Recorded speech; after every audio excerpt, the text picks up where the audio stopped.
Hi family, welcome back to BUKAINO'S Kitchen. I know a lot of you have been asking me for this special soup, Egusi soup. So today I'm going to show you guys how I come up with this delicious delicacy soup, Nigeria Egusi soup. Okay, so stay tuned with me guys and watch from the beginning to the end and subscribe and share and like this video. So thank you once more for joining me today guys. So as you guys can see, this egusi is speaking grammatical expression. It's showing us fish, it's showing us all kind of meat, goat meat and everything. It's speaking English and broken and Latin at the same time. So enjoy guys, enjoy, sit tight and learn and make this soup at the comfort of your home kitchen and serve your people. So the first thing we're going to do, I'm going to show you the egusi that I use. This is a dry egusi. Make sure your egusi is dry, okay? So it's very hard for us to blend egusi in America here. So I'm going to try my best to blend this egusi with what I have. So this is the kind of egusi I'm using. So make sure your egusi is clean. So I've tried my best to make sure I picked out all the dirty in the egusi. And I'm using this turkey. I bought this turkey from Walmart. So I'm using goat meat, as you guys can see, just a few goat meat here. So now I'm boiling my goat meat. And I'm using this, also this turkey that I just, cut into pieces. I think I'm showing you guys there so you can see what my turkey look like. You see how fresh this turkey is. So this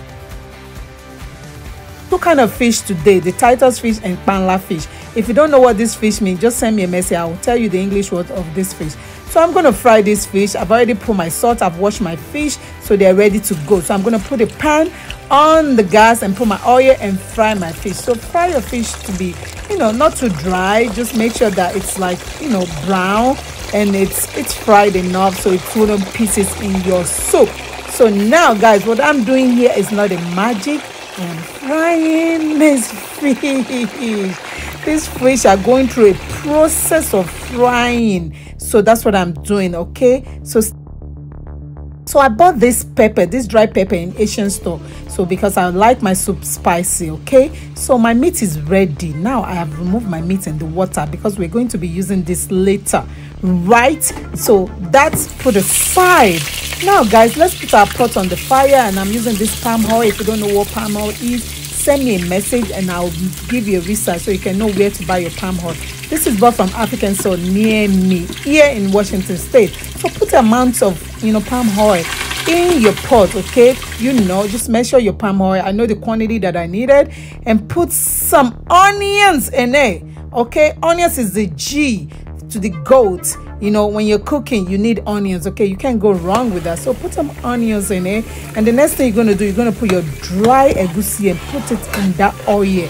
Put it in that red oil and now fry it. Let your egusi fry. There are many types of ways that you can make this soup, okay? You can do a dry egusi or you can do a watery one. So I'm doing both of it. So I'm putting a dry one first and let it dry a little bit. Let it fry a little bit.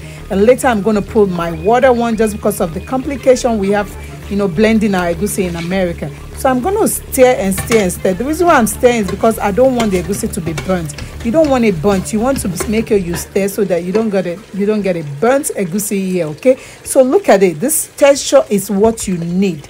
If you don't get this, you don't get it. Okay, so this is what you need. You need this texture. Okay, you see, you have enough oil. You have enough red oil in the egusi, so the egusi is not white. So put a little bit of this spice in the egusi, okay? I'm not doing too much because I'm doing this food for somebody that ordered it. So I'm not going to go crazy on the spicy. Then just turn it, just stir it, make sure the spice is, all around the egusi, Spice it up, girls. Spice the egusi up, you see. You see the egusi is still speaking grammar. So next, baby, it's you gonna let the egusi cook a little bit. You see that? You see the language that egusi is speaking. So pour all your assorted meat in it.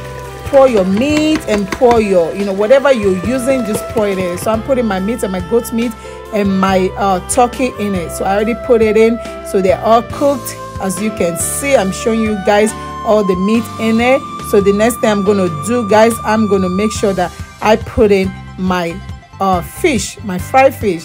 So my fish is going to be the last thing that I'm going to put in my as my salted, okay, because I don't want this fish to, like, you know, scatter in the soup. So fish should be the last thing you're gonna pour in it, which is what I'm doing now. Okay, so pour your fish and now stir. You know, just, you know, don't stir.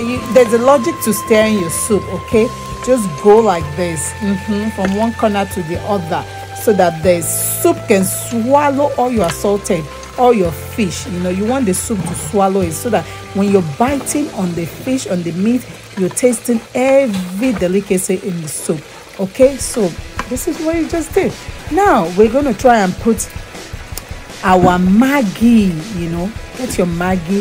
Maggi cube is the best, guys. As far as I'm concerned, Maggi cube is the best. Any other Maggi is a counterfeit. So I'm using 2 cubes of Maggi here in this soup. So I put 2 cubes of Maggi. And after this Maggi, I'm going to put my salt in it. So you don't need too much, you just need the Maggi. And I'm just putting this water because the soup is so thick. So I'm putting a little bit of water in it. So I get when your soup is thick like this, they call it rich man's soup. So this is a rich man's soup we're talking about, okay? That's why it's thick. I remember growing up, they call it rich man's soup, okay? Because in a day, this soup is gone. It's done, it's finished. So in Nigeria, you can't try this. You have to put water and water and water. You know what I mean? If you get it, you get it.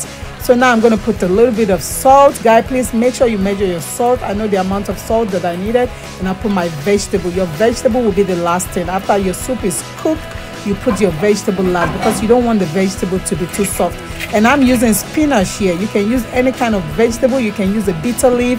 You can use, you know, whatever vegetable you love, just put it in. So I'm using bitter leaf and spinach here, okay, guys? So that will be the last thing. So you cover your soup and you come back later, open your soup. This is what you get. This is what you get. So there's not too much headache, even though I'm speaking too much of grammar. There's not too much headache in this soup, okay? This soup is a calm and gentle soup to cook. So people just emphasize too much on how to cook. Cooking shouldn't be that hard. You need to enjoy cooking. Slowly and gently enjoy it. So the way you know that your egusi is ready, you see this red oil on top of the egusi, means your soup is ready, okay? If you don't see that, then cook it again, okay? So if you don't see those red oil settled on your egusi, it's not ready, okay, guys? So your egusi is ready. So make your fufu or whatever you want to eat it with. You can put it on a white rice. You can eat it with fufu. It's ready. This is one good thing about this soup, okay? It's good to go. So guys, I want to appreciate you guys. Thanks for watching. Subscribe to my, like and share. Thank you. I love you. Bye.